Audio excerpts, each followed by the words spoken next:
Selamat bertemu lagi dengan channel Kampung. Di video kali ini, akan melanjutkan cerita alur film legenda Gunung Merapi. Inilah cerita lanjutan dari episode 125, yang mana dalam episode 125 telah diceritakan bahwa Lindu Aji Senopati Mataram sedang dikepung di hutan Randu Sari oleh antek-anteknya Belanda akan dibunuh.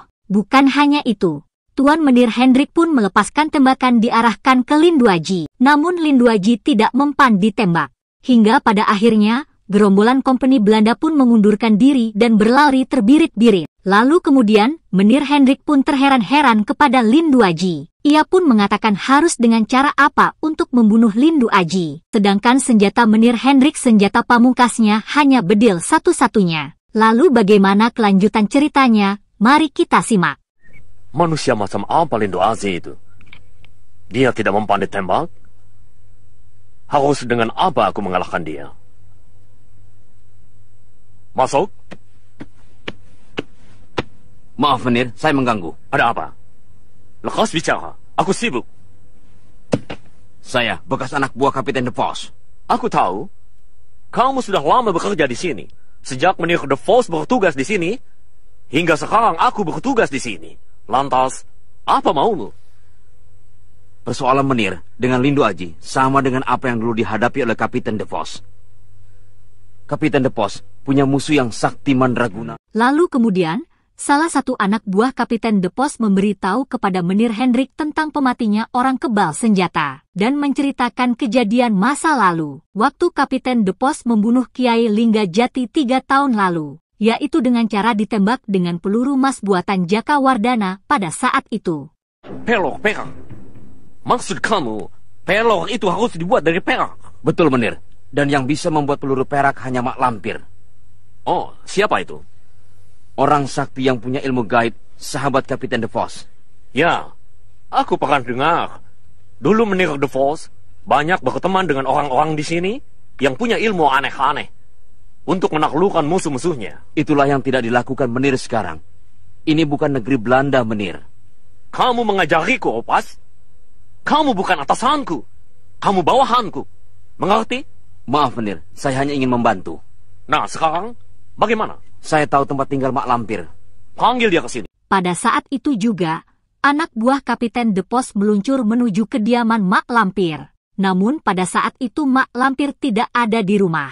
Namun kata tetangga sedang menuju Alfamart sedang membeli pembalut. Sehingga anak buah Kapiten De Vos sabar menunggu Mak Lampir pulang. Siapa kau? Waduh, dari kemarin saya menunggu Mak Lampir. Siapa kamu? Sini. Mak Lampir sudah lupa sama saya. Tapi tidak heran, sebab sudah lama kita tidak bertemu. Saya Opas, anak buah Kapiten De Vos. Kapiten De Vos sudah tidak ada. Sekarang majikanku Mayor Hendrik. Tapi musuhnya tetap sama dengan musuh Mak Lampir. Musuhku yang mana? Saking banyak musuh ya, Mak. Jadi lupa satu persatu. Lindu Aji. Masa Mak Lampir lupa sama Lindu Aji? Lindu Aji. Aku sudah melupakannya. Padahal dia salah seorang keturunan Kiai Ageng Prayogo yang harus aku tumpas. Maka dari itu, langsung saja bekerja sama dengan Mayor Hendrik. Sekarang sedang getol-getolnya memburu Lindu Aji. Tapi gagal terus. Lindu Aji punya ilmu kebal. Ditembak pakai pistol tidak mempan. Aku juga tidak bisa membunuh Lindu Aji. Karena dia mempunyai Raja Wahyu Agung. Kalau pakai pelor perak, bisa kan, Mak? Pelor perak? Pelor bedil atau pelor pistol yang dibuat dari perak paling sakti kan, Mak? Orang yang punya ilmu kebal tidak akan tahan ditembak pakai pelor perak. Aku tidak bisa membuat pelor seperti itu. Ternyata Opas salah alamat. Waktu dulu memang betul. Tapi bukan peluru perak, tapi peluru emas. Itu juga yang membuat Jaka Wardana, murid Kiai Lingga Jati sendiri, kini menuju Lindu Aji Senopati Mataram, yang pada saat itu, ia sedang meeting bersama para prajuritnya, untuk mengarahkan kegiatan bagi para prajuritnya sebagai benteng Mataram, yang akan menjelang keberangkatan penyerbuan ke Batavia. Jika kita berhasil mengusir kompeni dari bumi Nusantara, berarti kita berhasil mengusir awan hitam yang tebal. Sehingga matahari yang terang benderang akan kembali menerangi bumi pertiwi. Bagi para pejuang, yang ada hanyalah kejayaan dan kemegahan. Jika kita tewas dalam mengusir penjajah, kita syahid, dan surgalah tempatnya. Jika kita hidup dan menyaksikan kemenangan, kita akan merasa bahagia hidup di negeri yang merdeka. Namun lagi-lagi, pada saat pemitingan berlangsung, ada seorang mata-mata Menir Hendrik yang mengintainya. Pantas saja, rencana selalu gagal dan gagal lagi. Di sisi lain, Ki Demang Antawirya pada saat itu sedang berada di rumah Kuhudarta, karena tidak berani pulang ke markasnya Menir Hendrik. Karenanya, Menir Hendrik sudah mencurigai bersekongkol dengan Mataram. Demang Antawirya pun kaget, karena istri Ki Kuwu bukan yang Ki Demang kenal, melainkan istri baru dengan nama yang sama. Karena istri Kuhudartam telah meninggal dunia kena santet Ranggalawe pada waktu itu. Ki Demang. Bagaimana Kuwu? Bagaimana hubungan Ki Demang dengan company selama ini? Terpaksa Kuwu. Aku ditekan.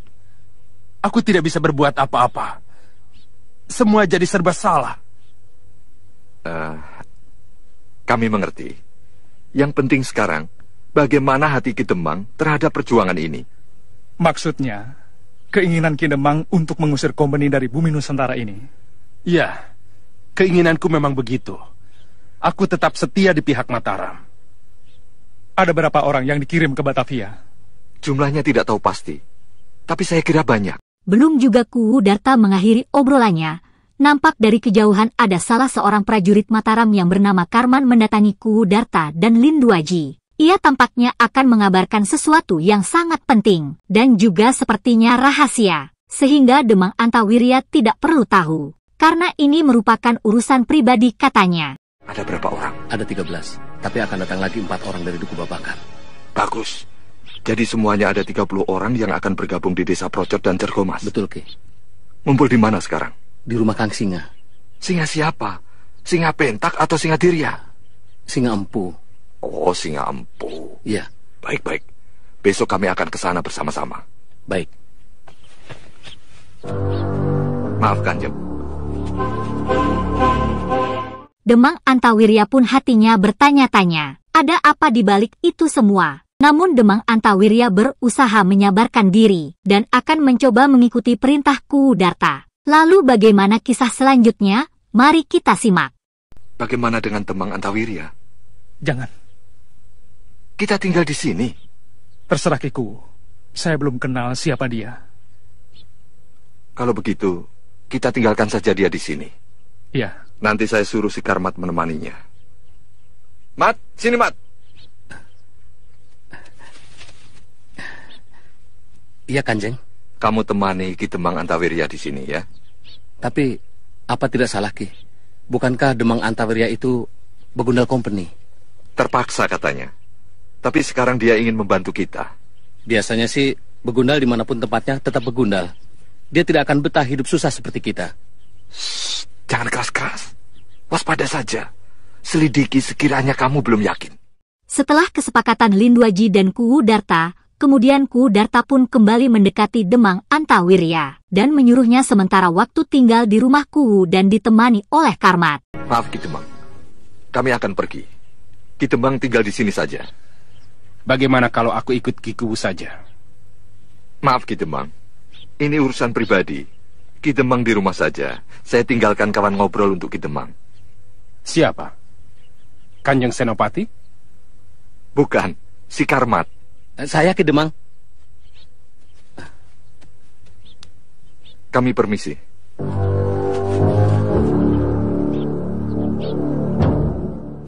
Selanjutnya, Ki Demang Antawirya pun masuk rumah Kuhudarta bersama Karmat. Dan sangat kebetulan juga, pada kali ini Ki Demang ada sesuatu yang perlu ditanyakan kepada Karmat mengenai wanita paruh baya cantik yang berada di rumah Kuhudarta. Sehingga Ki Demang mengalihkan perhatian supaya si Karmat pergi jauh-jauh.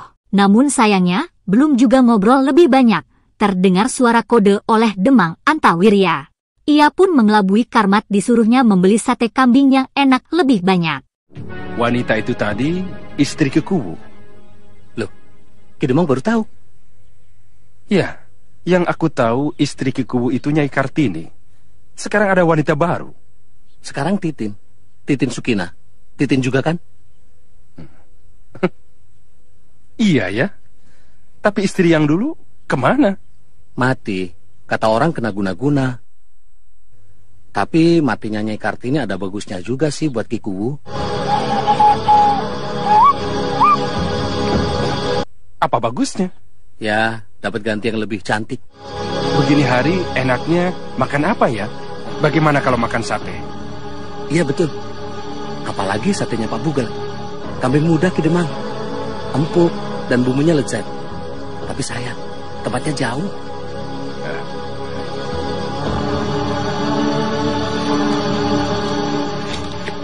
Ini untuk kamu satu suku. Ini beli sate. Wah, banyak amat Ki Demang. Ini mau untuk pesta. Kita makan ramai-ramai dengan Ki Kuwu dan Lindu Aji. Oh iya, betul juga. Setelah Ki Karmat meninggalkan rumah Kuwu untuk membeli sate, kini opa pengikut Menir Hendrik pun mendekati Demang Antawirya. Dan Demang Antawirya pun menceritakan kabar yang selama ini dirahasiakan kepada siapapun, yaitu pelaku guna-guna jaran goyang. Yang dulu Titin Sukinah pernah tergila-gila kepada Ki Demang Antawirya, dan sekarang jadi istri Ki Kuwu Darta. Menir Hendrik ingin bertemu. Kapan? Nanti malam. Baik, tapi jangan ulangi lagi menyusulku ke sini. Kenapa Ki Demang? Kalau Ki Kuwu atau salah seorang anak buahnya tahu, pasti mereka akan curiga kepada kita. Rencanaku bisa berantakan semua untuk menangkap Lindu Aji tanpa bertempur. Maaf Ki Demang, keadaan mendesak. Leng, kau masih ingat Titin? Titin siapa? Titin Sukina. Sukina. Oh ya, aku ingat. Anaknya Juragan Jui kan? Betul, yang dulu pernah aku guna-guna hingga tergila-gila padaku. Ingat? Ingat Ki Demang. Kan yang meletakkan guna-guna di depan pintu rumahnya. Saya kan? Kenapa Ki? Dia ada di sini. Di rumah ini? Iya, jadi istri Ki Kuwu. Wah, repot kalau sudah jadi istrinya. Tidak, malah kebetulan. Dia bisa aku peralat. Diperalat bagaimana Ki? Nanti kau akan tahu sendiri. Sudah, pergi sana. Nanti ada yang tahu. Ya, saya permisi. Kiranya sampai di sini dulu cerita alur film Legenda Gunung Merapi untuk episode kali ini. Mari kita nantikan cerita kelanjutannya di episode yang akan datang. Terima kasih.